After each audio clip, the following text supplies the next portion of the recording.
Hi everyone, Jai Hind, Jai Bharat, Jai Mata Di. 5 questions with Captain Saurabh Nangia from Dehradun, working with Chevron for the last 19 years. I welcome you, sir, out here. नमस्कार जय माता दी जय पुनीत माता दी जी sir. तो sir, without wasting any time, my first question sir, brief introduction जो कि मैं चाहता हूँ कि व्यूअर्स को मिले आपके द्वारा. right. My name is Captain Saurabh Nangia. I have been sailing with Chevron Shipping for the past 19 years. Started there with them out in 2004 and rose up through the ranks from a deck cadet to a captain. The journey has been quite exciting. It's been full of challenges, but nothing that couldn't have been overcome with discipline, motivation, and displaying a certain sense of loyalty and trust towards the company that you work with. Thank you, sir. So my second question to you is, what is the biggest challenge that you faced when you started sailing? In my personal opinion, the biggest challenge would be leaving behind my family and friends, sailing in a foreign environment with a crew where hardly anyone was from the same cultural setup, from the same language setup, from the same culinary setup. So essentially not being with your tribe at a very early age. That was the biggest challenge. So it's been 19 years that you've been sailing with Chevron. So what are the things that you liked working in a cultural setup as that of Chevron? So see, first of all, kudos to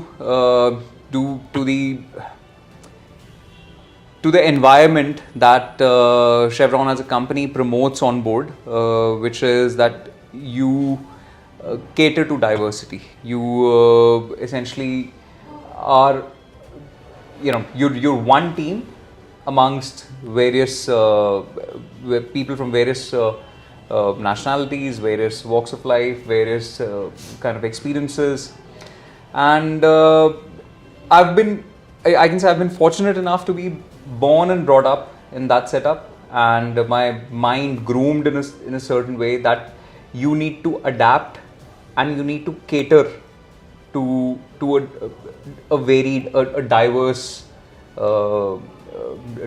kind of environment on board, and be respectful towards it, include. So diversity and inclusion go hand in hand, and I think so that helps you foster a mindset which makes a team successful. I have talked to many of my friends, batchmates, those who are working in such kind of great ownership companies, and as per their views, food and working with different nationalities was a challenge. So if I would ask you, like, of working with different nationalities, so what was the challenge that you faced and how you overcome as a maritime leader out there? That I would love to know. See, I'll just share a small experience. This was I think my 4th trip as a deck cadet, and I was the only Indian on board. So did I feel alienated? No. Did I feel isolated? No. Did I feel lonely at times? Yes, because sometimes you want to speak in Hindi with someone on board after let's say about 20 days of odd days of sailing. So that was a challenge, but at the same time we had one common language, and that was maritime English.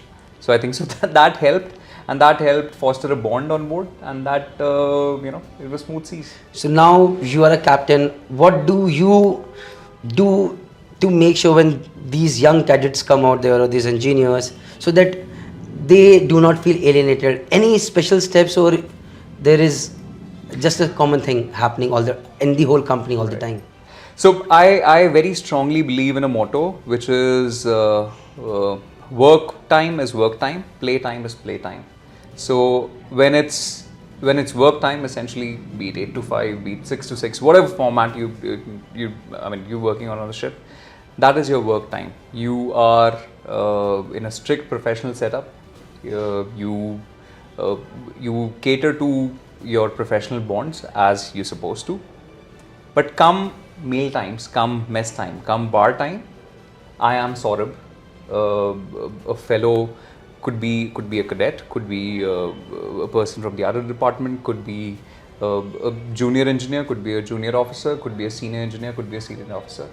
We are individuals. So I would be Saurabh, you would be Praneeth, and we would be sitting there having a quiet conversation, playing chess, playing darts, sharing life experiences, stories, and that is a no filter zone.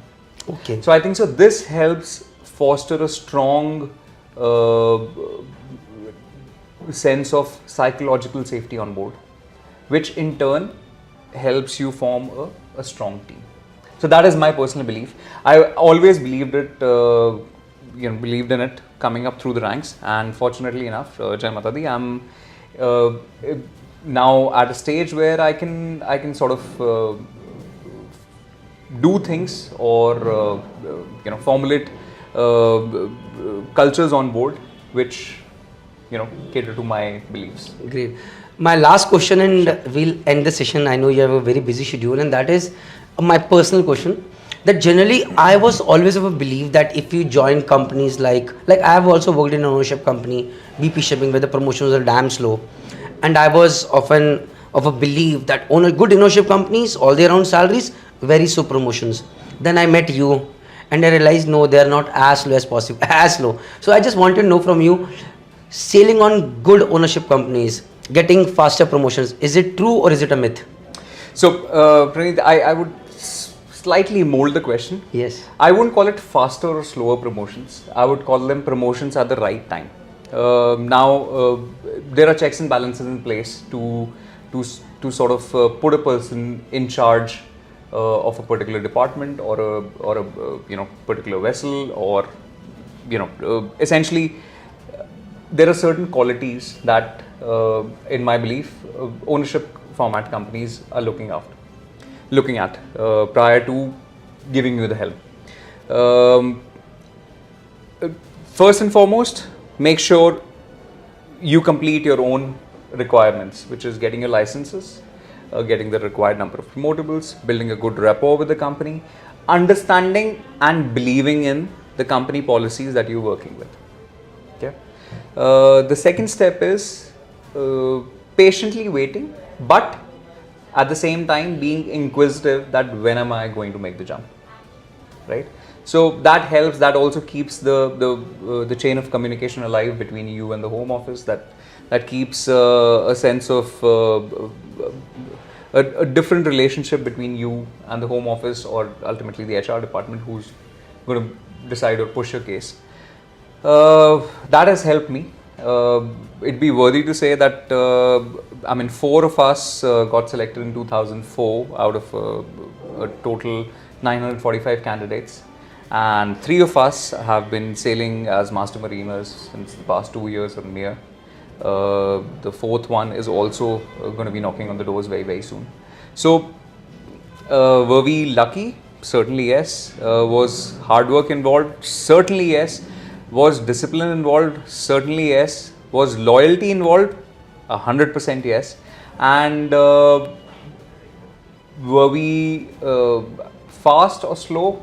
I don't think so. We were there at the proper pace.